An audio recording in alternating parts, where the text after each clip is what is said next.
This video is a demonstration of different search strategies, uninformed and informed, that are described in the chapters 3 and 4 in the textbook AIMA, or Artificial Intelligence, a Modern Approach, by Russell and Norvig.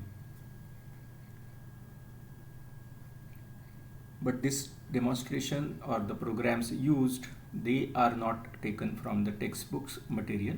They are developed by me, Ramprasad Joshi, teaching the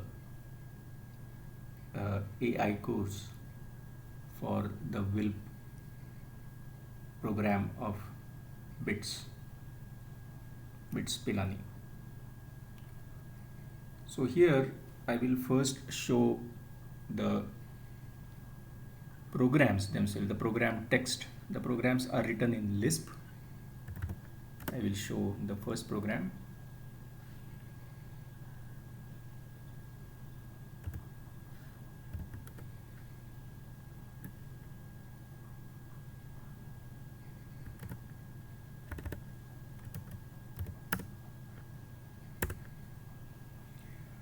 So this is written in Common Lisp, and in this program the main components, or the program is composed of different functions, and each function is enclosed in these round brackets or parentheses. Each such parenthesized expression, with balanced parentheses of course, that is, if you will see so many of those parentheses inside, also nested parentheses and a sequence of them. So each such balanced parenthesis expression is called a symbolic expression in Lisp, and the symbolic expression can be either a value or a function to be evaluated, or a definition of a function, which we are seeing at the top here in the program. It's a definition. The definition of a function is given by, that is, it starts with the keyword defin. So the program mainly is these defins, that means function bodies, definitions. And if you see, I'm just scrolling through the top and middle of the program. So we are talking of the application of search strategies to the solution of the 8 puzzle problem. So I am not showing the 8 puzzle directly here. What is the problem? I am assuming that you have read that part in the textbook or watched the videos, recorded lectures earlier. If not, please stop this video and go back to the recorded lectures or go back to the textbook.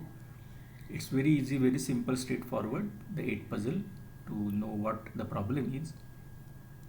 And once you know that, you can easily resume this video and understand what is happening here. So at the top is the expand function. This expand function is taking a given situation, taking a state of the 8 puzzle, and then expanding that into the possible states that can be reached by just one single move or one single movement of the empty tile. So when we say empty tiles movement, actually we mean the opposite. We move one of the non-empty tiles which are in the neighborhood of that empty space into the empty space. So of course, when that tile moves, the empty space moves into that position where that tile originally was. So it's an exchange between the empty space and the tile that just came into that place. But we use these terms interchangeably, so we'll say, okay, the empty tile moves.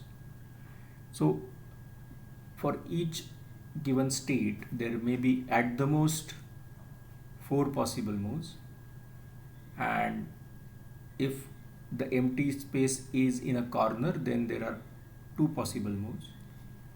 If it is not in the corner and not in the center also, then there are three possible moves, and if it is in the center, then there are four possible moves.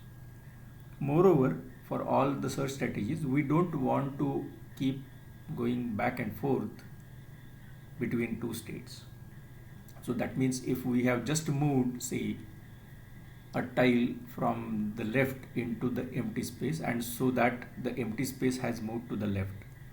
So in the next move, or in that state, that is in this state now, we don't want to again move that tile to the left, and we don't want to move the empty space to the right. So we'll not make a right move. That is, we don't want to go back and forth between these two moves, right, left, right, left, right, left. And so therefore, in general, except for the first move or the initial state, except for that state, the number of possible moves in a given state, possible and plausible moves, that is the or desirable moves, will be at the most 3. So it will be 1, 2 or 3 for each given state. And so this expand function will get those 1 or 2 or 3 moves, as is the case, and that is, it will generate those possible states sorry, and then collect them into the returned answer. So this is also a characteristic of the Lisp programming language, which is common with the Python programming language. Python has a functional component in it. So most of the, except for the syntax part, of course, most of the behavioral or semantic characteristics are common between Python and Lisp in this respect. So this makes a list of states and returns that list. And each state itself is a list, so this function expand will return a list of lists. Now this rand expand does something to the order in which this list is made. So it's the expand function all the way, but it just rearranges the sequence of the states of the list of those possible states made. So this, if you look at the expand function, what it does is it does right, left, down, up moves in that sequence. So of course not all the 4 will be possible in a given state, but whichever are possible, they will be then ordered in this way only. So typically a left move will never come before a right move. So that is the natural expand function written here. Natural means it's just arbitrary. I just wrote the moves in that sequence, and that's it.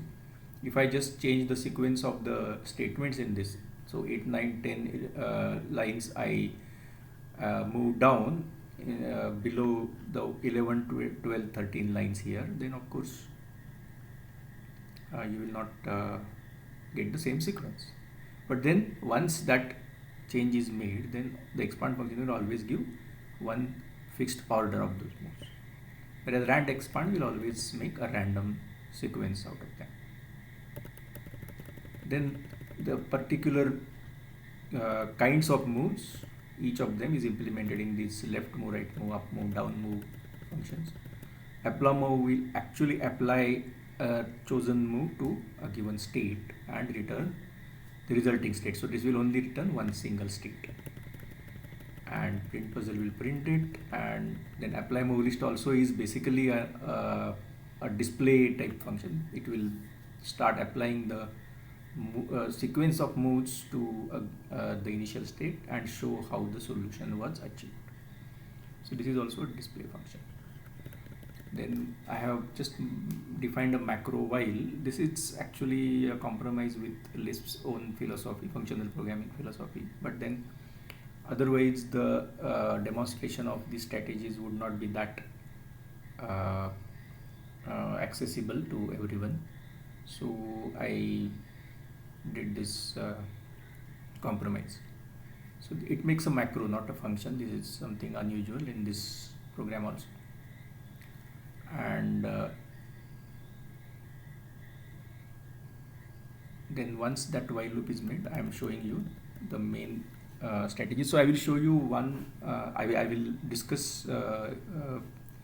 the structure or the coding of the strategy breadth first search, which is BFS here. And also I will discuss later the heuristic strategy A star.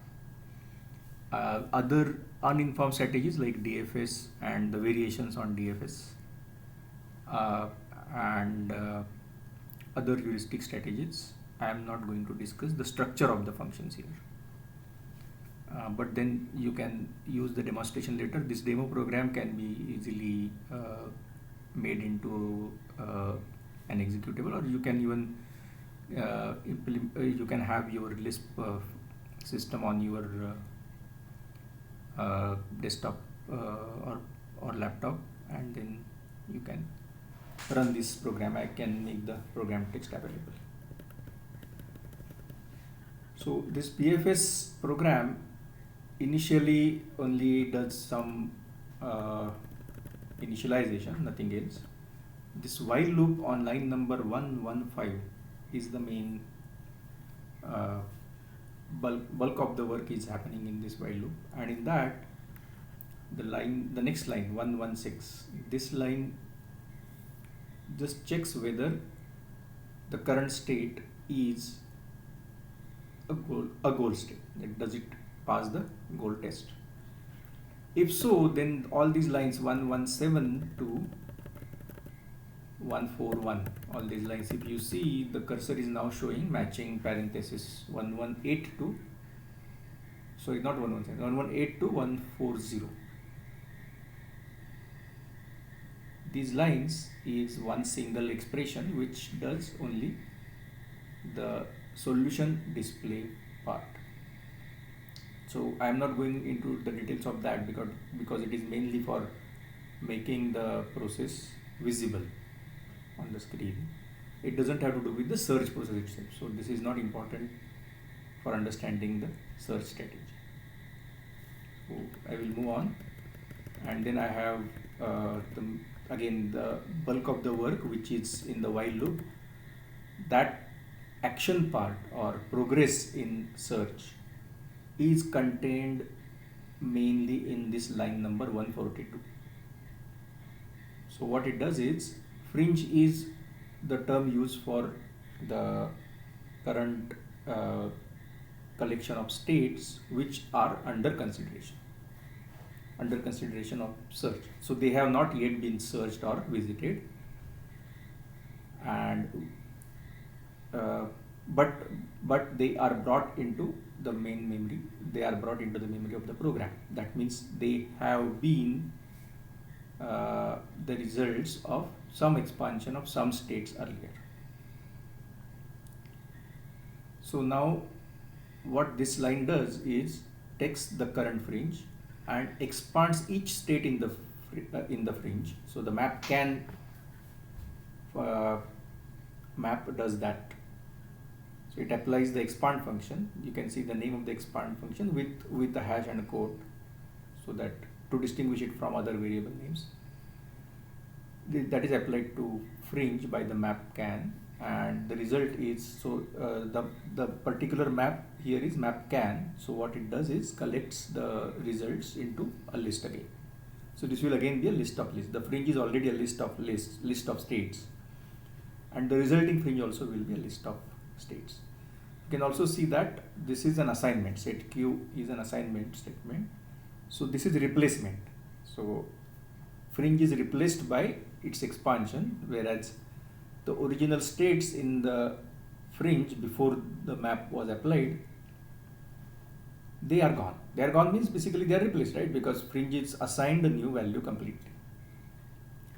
Again, the rest of all that in this progn sequence, which is just a sequence of steps, is for bookkeeping. You can see that the time is kept and different times, that is the iteration time and other times they are just updated, and all those things are mainly for bookkeeping and display finally. So these you can ignore. So the main strategy part is here like this. So I will first show the demonstration of this BFS.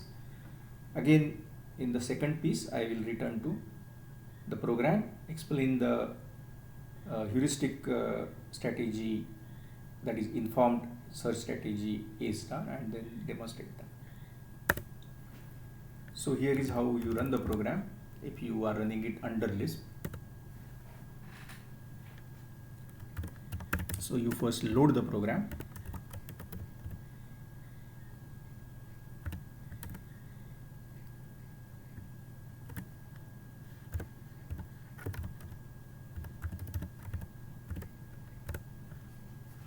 Okay, so in the loading part itself, the compiler does some parsing, and this parsing is mainly to check whether there are any malformed expressions, basically balancing of parentheses, whether anything is wrong there.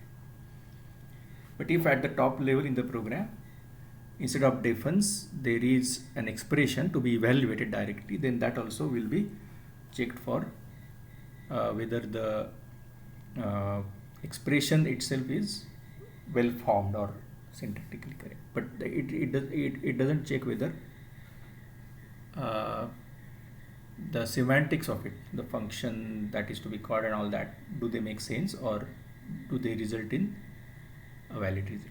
That is not checked. But then after loading, the functions that are defined there, they are available to us because they are now parsed and interpreted. So we can call BFS, and if you remember in the program, there was the first state and then the other states. So I will use what was given there, which was given in the middle of the program text, the state that is shown in a figure in the textbook.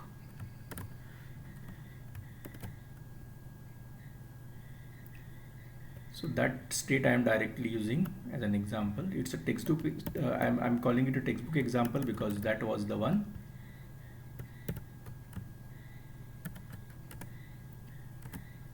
Always helpful. So the first initial state is this, and then the goal state in the textbook, that is the textbook convention, is given in this. I am using a list representation for the state. This actually means that the top row has tiles 7 to 4 in the initial state. The middle row is 5, 0 and 6. 0 is the empty space, and the bottom row is 8, 3, 1. Whereas the goal state is having the empty space at the top left corner, and then the remaining tiles are in this sequence. So 0, 1, 2 or space 1, 2 is the top row, 3, 4, 5 middle row, 6, 7, 8 the bottom row. So initial state and goal state are given. Then I am giving the maximum depth. I don't know how much it is. 30 will be a reasonable number given because after 30 the number of nodes in the fringe will be so large that the program, perhaps we will have to kill the program. So I am now running it.